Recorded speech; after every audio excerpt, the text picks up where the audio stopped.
Hola estimados alumnos de quinto, vamos a continuar el día de hoy con nuestro tema que estábamos trabajando, igual desde donde lo dejamos en la clase anterior, que les recuerdo estábamos hablando sobre la dictadura de Santa Anna y de cómo pues la venta de la mesilla y todo esto y cómo empieza a perder prestigio Santa Anna por estas mismas acciones que va tomando, porque es un gobierno bastante caótico esta última dictadura, y de buena medida es la razón por la que Santa Anna va a ser reconocido todavía como un villano hasta el día de hoy.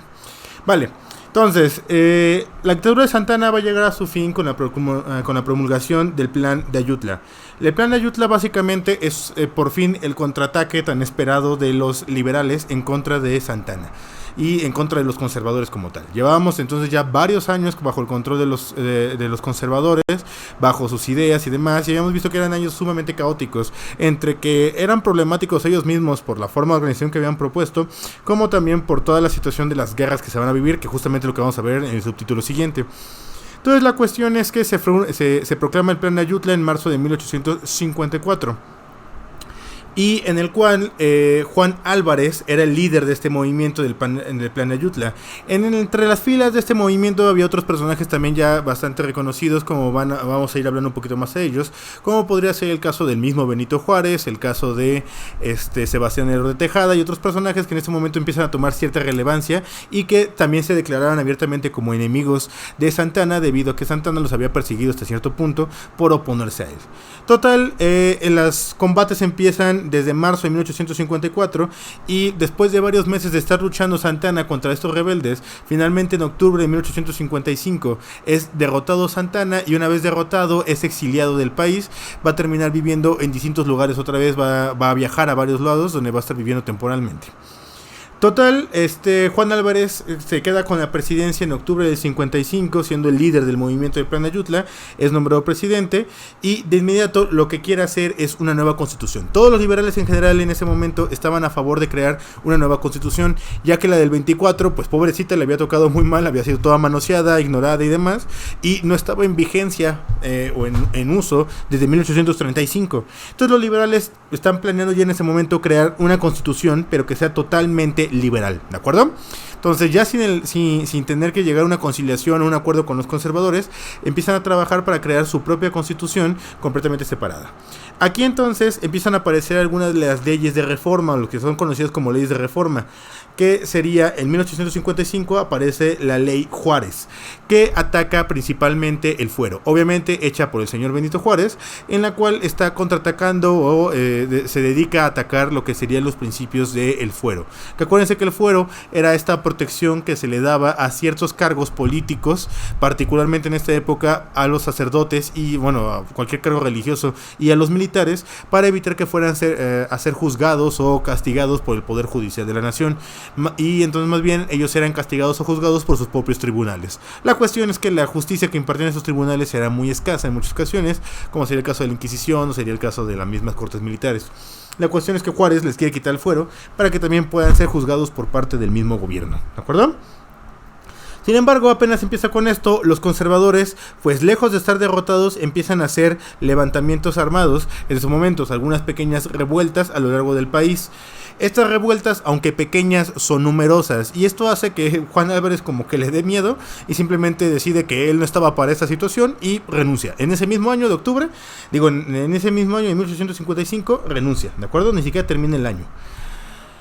Una vez renunciando a su cargo, llega el siguiente presidente, que va a ser el presidente Ignacio Comonfort, el cual va a estar en la presidencia en 1855, en diciembre, es decir, Juan Álvarez gobernó menos de un mes, y era el que teníamos justamente aquí en la imagen, perdón, no le hice referencia. Este que tenemos aquí es Juan Álvarez, esta es una caricatura de un periódico en aquel momento, aquí tenemos justamente el Plan de Ayutla, y este gordito que está cayendo con uniforme militar, pues es la Alteza Serenísima, es decir, el buen Santa Anna, ¿no?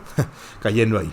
Entonces, bueno, por otro lado tenemos que Ignacio Comonfort llega a la presidencia en diciembre de 1855 y él tiene una actitud conciliadora. Es un liberal, al final de cuentas, totalmente pertenece al bando liberal, pero es un liberal moderado. Y Ignacio Comonfort tiene más bien la idea de que en lugar de seguir aniquilándose entre sí, peleándose con los conservadores, él quiere conseguir una unión entre ambos bandos, liberales y conservadores, y de alguna forma poder llegar a acuerdos y crear una constitución que nuevamente, que no sea como la del 24, pero que sea una constitución que permita pues, una convivencia en lugar de una constante guerrilla entre ellos dos, ¿no? Entre estos dos bandos.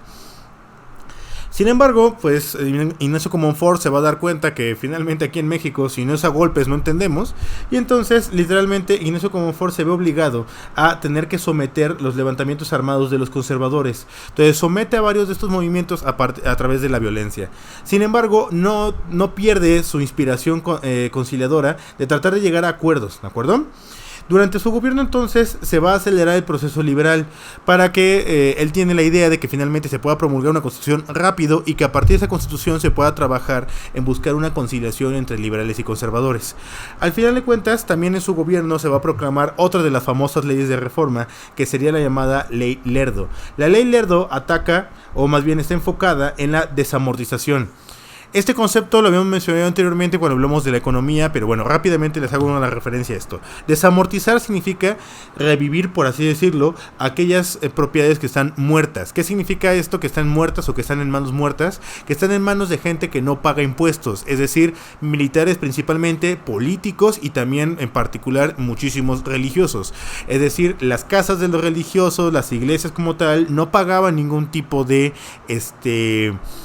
impuesto por existir como tal, y esta gente tampoco pagaba impuestos, de tal forma que Lerdo en ese momento decide abolir esto y empieza a exigir que se paguen impuestos por parte de todos estos grupos, ¿no? Entonces ya les quitaron el fuero, ya les quitaron sus propiedades, empiezan a obligarlas a venderlas, algunas de ellas, o a pagar impuestos altísimos por ellas. Entonces, como no muchos no las podían pagar, pues algunos religiosos y militares se ven obligados a vender sus tierras y quedarse solamente con sus casas básicas, por así decirlo. Entonces, esto es algo que empieza a causar problemas graves o situaciones de fricción graves. Finalmente, entonces, la Constitución tarda bastante en estar lista, pese a que en esto realmente ya eran puros liberales que trabajaron en esto, pues la Constitución va a tardar mucho y va a tardar realmente todavía durante el gobierno de Comonfort se va a seguir trabajando, ¿no? Comonfort va a estar presente durante casi los 2 años que se va a tardar la Constitución, o el año y cacho que se va a tardar la Constitución estar hecha, porque como podemos ver, va a estar terminada para el 5 de febrero de 1857, ¿de acuerdo?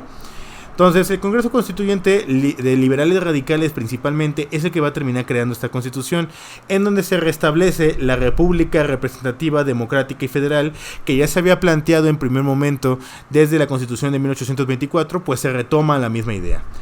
En esta constitución hay varios puntos que se pueden tomar en cuenta. Lo primero que podemos considerar como puntos principales es que se establece la tolerancia religiosa.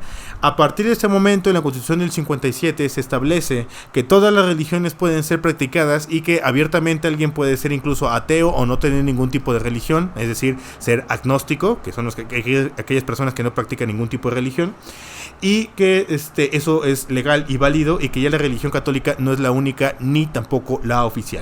Por otro lado, se establece también la enseñanza laica en estos momentos, es decir, que la enseñanza tenga que ser completamente separada de las enseñanzas religiosas, ¿de acuerdo? Es decir, ya se puede enseñar sin los limitantes de la religión. Creo que esto ya lo habíamos comentado también en varios momentos. Pero la enseñanza en aquel momento podía estar muy limitada por la religión, ya que, por ejemplo, si tú querías hablar de la evolución o de cuestiones de ese estilo que estuvieran en contra de las ideas religiosas de aquel momento, pues si la educación era religiosa, pues esto no se podía, ¿no? Pero ya con los laicos se permite que se enseñen ese tipo de conocimientos que pues estarían prohibidos de alguna forma por la iglesia en aquella época. Y por otro lado tendríamos también que se desaparece el Senado y la vicepresidencia. El Senado, acuérdense que es este cuerpo dentro del poder legislativo, que es la representación del poder político. Y los liberales, que en este caso son liberales radicales, es decir, son liberales pues muy agresivos en su forma de ser, deciden entonces que no puede existir los senadores porque realmente los diputados tienen que ser representantes del pueblo y el poder legislativo tiene que estar controlado por el pueblo, de tal forma que los senadores, al ser políticos o ser representantes del poder político, no tendrían una razón de ser dentro de un sistema completamente liberal radical como estamos mencionando aquí. Eso es muy importante. Y por otro lado, la vicepresidencia termina desapareciendo, ya que la experiencia ha demostrado que la existencia de un vicepresidente no ha servido más que para causar problemas a lo largo de todos estos años, ¿de acuerdo? Los vicepresidentes han provocado de alguna forma conflictos, luego también como eran enemigos políticos, acuérdense que el vicepresidente era el segundo lugar en las elecciones, entonces esto generaba toda una serie de problemáticas en cuestión de que se discutía mucho entre presidente y vicepresidente, y muchas veces los vicepresidentes daban golpes de estado al presidente que estaba en turno y cosas de ese estilo, entonces había que quitar ese cargo por parte de los liberales. Lo otro que es lo más importante, que es un concepto completamente innovador, no solamente aquí en México, sino a nivel mundial, es el establecimiento por primera vez de las garantías individuales. Las garantías individuales básicamente son una serie de libertades o cosas que te garantiza el gobierno que vas a tener desde el momento que tú naces, ¿de acuerdo? Entonces, en esta cuestión se establecen garantía o libertad de pensamiento, libertad de prensa, es decir, puedes pensar o pertenecer al bando que se te ocurra, puedes tener la libertad de imprimir lo que quieras o publicar lo que quieras, la libertad de enseñanza, es decir, una enseñanza que no esté limitada por ningún tipo de religión, como podría ser una enseñanza laica, como estamos mencionando. Podemos también tener la libertad de profesión, en la que tendríamos aquí, creo que, no me acuerdo, ¿es una T? No, sí, es una F, perdón, nada más la taché, raro. La libertad de profesión, la libertad de industria, dedicarte a lo que tú quieras, de tener tu propia empresa si gustas, la libertad de comercio, y bueno, que esta empresa no esté limitada por el gobierno, ¿no? Porque en esta época muchas empresas estaban controladas por el gobierno, pero con las garantías individuales ya no. Libertad de comercio, de poder comerciar, llevar tus productos a donde quisieras, de trabajar en lo que tú decidas, o dedicarte al trabajo que tú decidas. Profesión y trabajo eran cosas muy distintas. Profesión era lo que estudiabas y el trabajo simplemente a lo que te dedicabas. Por otro lado, tendríamos también la libertad de asociación, pertenecer al partido político que tú quisieras o a la ideología que tú quisieras y nadie te iba a juzgar por eso. Podías ser conservador y no iba a pasar nada, en teoría, por lo menos. Y por otro lado, también libertad de correspondencia, es decir, tus cartas no van a ser revisadas por nadie. Y bueno, si no existiera la libertad de correspondencia, que hay algunos países actualmente, como por ejemplo Corea del Norte, que no existe, o incluso también en China, que está muy limitada, significaría que cualquier WhatsApp que tú mandaras la podría revisar el gobierno. Entonces, a grandes rasgos serían esos de las garantías individuales. Por otro lado, entonces, tenemos que una vez que la Constitución es promulgada, Comonfort la observa, la revisa, la lee, y acuérdense que Comonfort es conciliador. Y cuando lee esto dice: no, esto no es posible, esto no nos podemos proclamar porque se nos van a aventar encima los conservadores y va a empezar una guerra entre liberales y conservadores otra vez y queremos paz en esos momentos.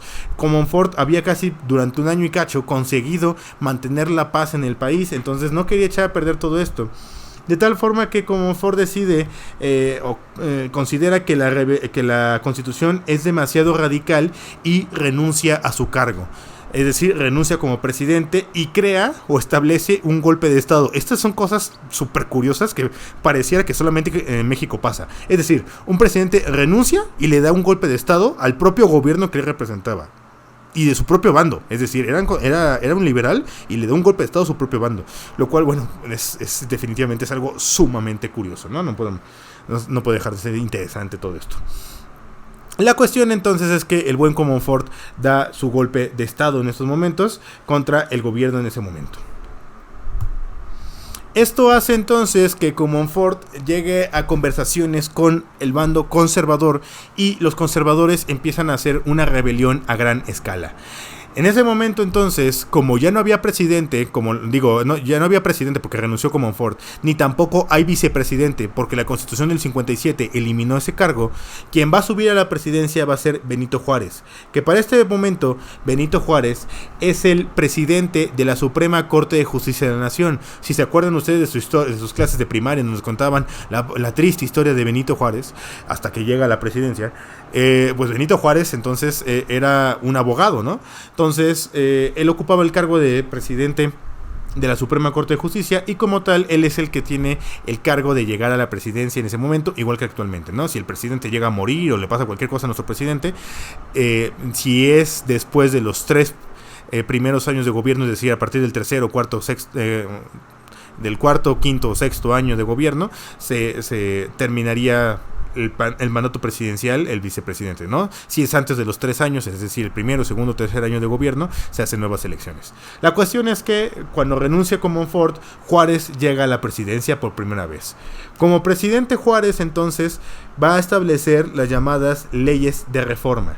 Las leyes de reforma, entonces, ya se venían trabajando desde antes, su ley Juárez, la ley Lerdo y por último la última, que es la ley Iglesias, en la cual básicamente se busca limitar las riquezas del clero. Se le prohíbe al clero, por ejemplo, seguir cobrando por bautizos, primeras comuniones y cosas de ese estilo. Se le prohíbe poder seguir recaudando dinero de esta forma. Se le llama ley de Iglesias no porque vaya contra la iglesia, sino que se llama ley de Iglesias porque le hace un señor que se apellida Iglesias, ¿no? Que era un liberal, un amiguito de Juárez en esos momentos.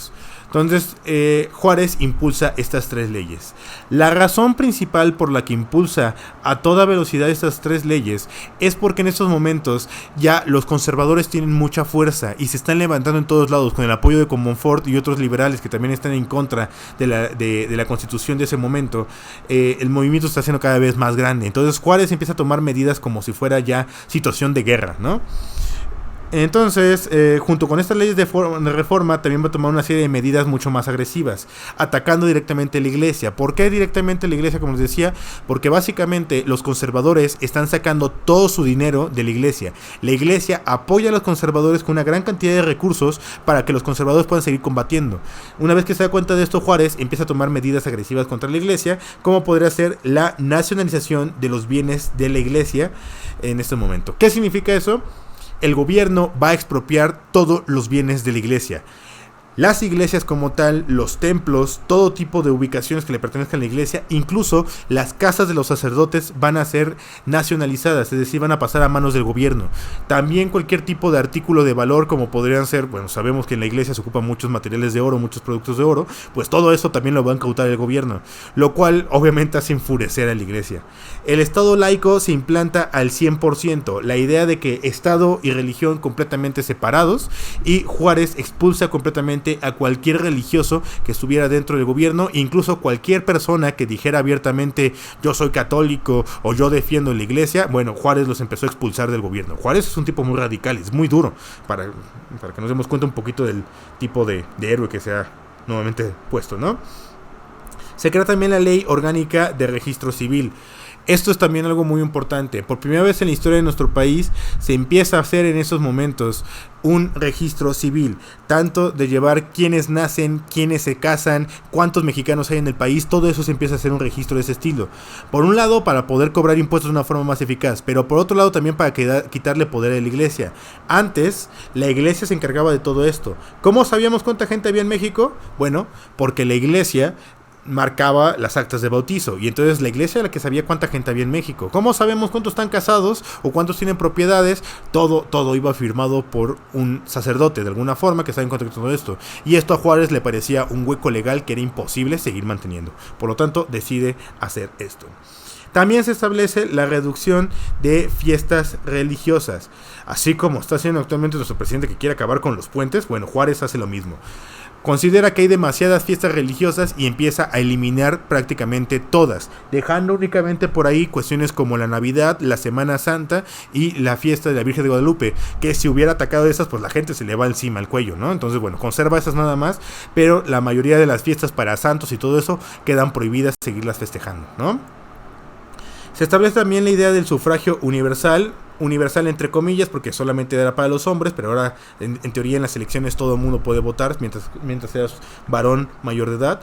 También se establece la pequeña burguesía, o se impuso la pequeña burguesía, que principalmente eran pequeños comerciantes en aquella época, o comerciantes que no eran de gran tamaño, que generalmente pertenecían al bando liberal, pues van a ser apoyados por Juárez para conseguir dinero. Necesita dinero para la guerra que se viene, ¿no?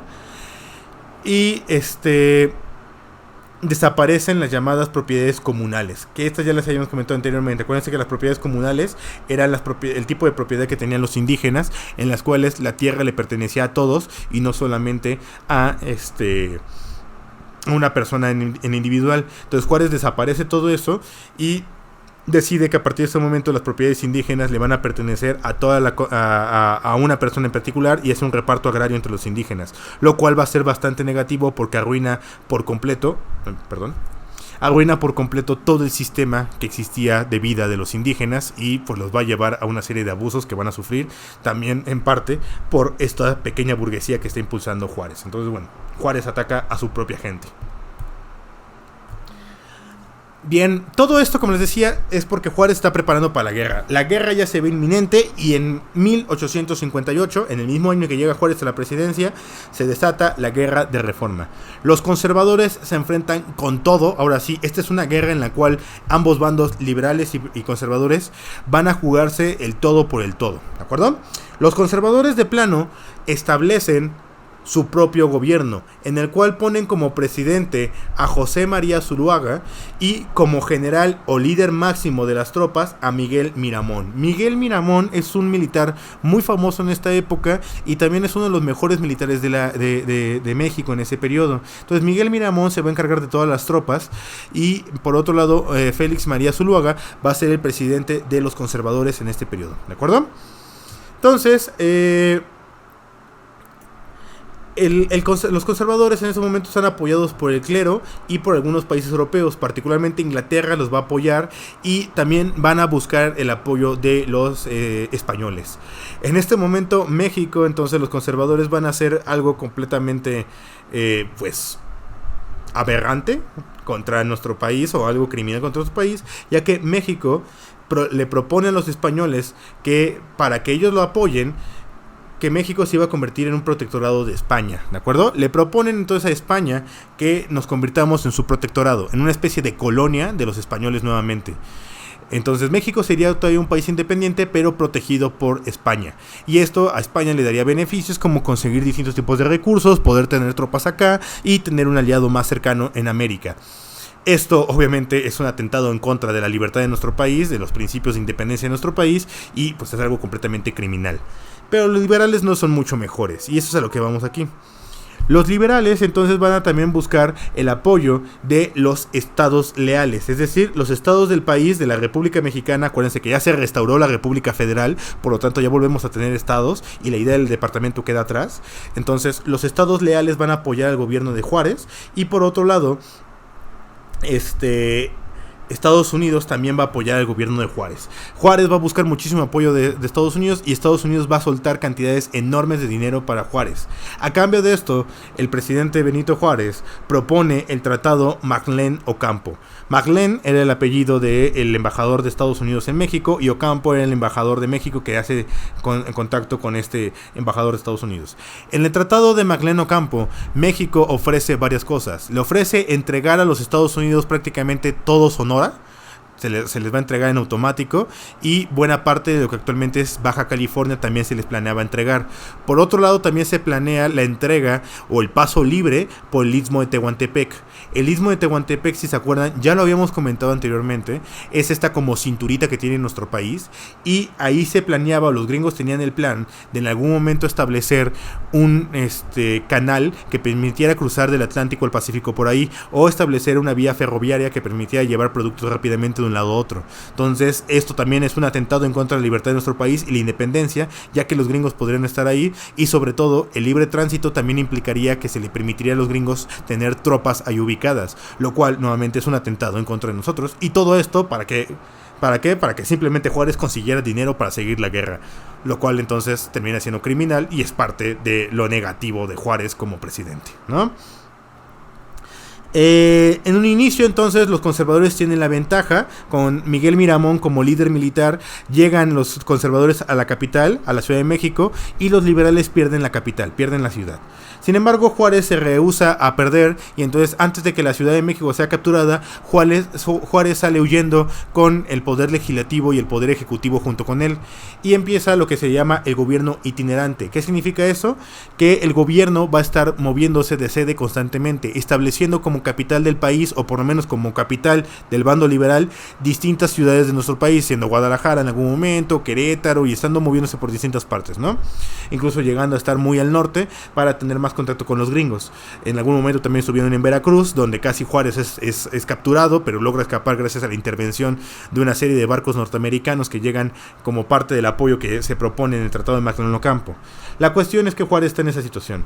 Afortunadamente, tanto el acuerdo que los conservadores conservadores habían propuesto con España, como el acuerdo que Juárez propone con los estadounidenses, no entran en vigencia, tristemente no porque nos echemos para atrás, sino porque a España no le convenía y a Estados Unidos tampoco le convenía. ¿Por qué? Porque España ya estaba en caída libre, como hemos mencionado en varias ocasiones, y porque Estados Unidos, por otro lado, simplemente no está interesado en adueñarse de más territorio por este momento. Ellos están a punto también de entrar a su guerra de secesión, y esto pues simplemente no les conviene, porque esta guerra civil implicaría que también los territorios que le den que le quiten a México en este momento, pues causaría más problemas para la guerra que se avecina para ellos, ¿no? Esta guerra fue sumamente criminal y es la guerra más fuerte que vivió nuestro país hasta por lo menos ese año de 1858, en la cual, bueno, por lo menos antes de la revolución, fue la peor que hubo, ¿no? Debido a que los bandos conservadores y liberales se masacraron entre sí de forma brutal, ¿de acuerdo? Existía entre ambos bandos el decreto de que no se podían tomar prisioneros. Entonces, cualquier general, cualquier líder importante que haya tomado, automáticamente era ejecutado. Y la mayoría de las tropas que eran arrestadas, también muchas eran ejecutadas o diezmadas. ¿Qué significaba esto de ser diezmadas? Mataban a el 10º soldado en cada ejército, en cada tropa. Es decir, iban contando, formaban al ejército enemigo que había sido derrotado y contaban 1, 2, 3, 4, 5, 6, 7, 8, 9, 10 y al 10º lo ejecutaban. Y otra vez volvían a contar 1, 2, 3, 4, 5 y el 10º otra vez, y así hasta diezmarlos. Eso significa diezmar. Entonces eliminaban a esta cantidad de personas.